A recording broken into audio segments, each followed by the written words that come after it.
More than 40 million Americans burdened by student loan debt could soon get some relief. President Biden is indicating that he's moving towards forgiving some student debt. White House correspondent Kellen Howell tells us how this could impact the $1.7 trillion debt load that borrowers now carry. Good morning, Kellen. Good morning, Alex. Well, throughout this week, President Biden has indicated in some private conversations with lawmakers that he's moving closer towards forgiving some student debt. Earlier this week, he met with members of the Congressional Hispanic Caucus, and those members held a briefing with reporters at the White House afterwards. Congressman Tony Cardenas told reporters that when he raised the subject of forgiving $10,000 of student debt through executive actions, President Biden told him, "You're going to like what I do on that." So indicating there that he may be inching closer and closer to taking executive action on that. And just yesterday, Senate Majority Leader Chuck Schumer said that he has been told by President Biden that he's getting closer to the idea of forgiving up to $50,000 in student loan forgiveness. But so far, all of this has been in private conversations, and publicly, the White House still says that they would prefer for Congress to take action on this. Listen to what White House Press Secretary Jen Psaki said yesterday.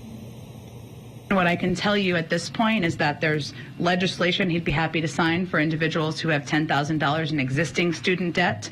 If Congress wanted to send that to him, he'd be happy to sign it, and he's looking at executive actions and authorities. But I don't have anything to preview on that front.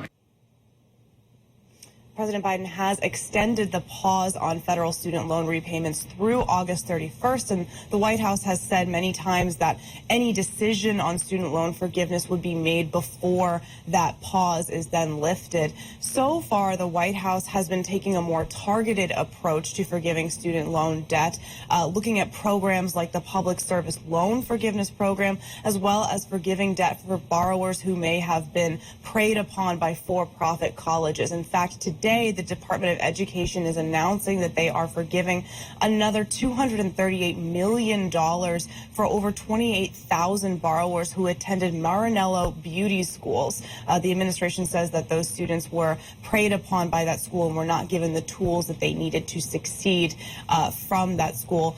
Overall, the Biden administration has forgiven over $18 billion in student debt through those more targeted means so far. All right, Newsy's White House correspondent Kellen Howell reporting live for us. Thanks, Kellen. Well, the price tag of student debt adds up to a little more than $1.7 trillion. So we hear that number, and obviously we know that it's huge, but I want to give you an idea just how much that is. The total debt is the equivalent of nearly 82 million Kia compact cars, 2.6 trillion Hershey bars, and the annual salary for about 36 million teachers. And while the Biden administration works to bring relief to borrowers, for-profit student debt programs have been fighting to restart payments.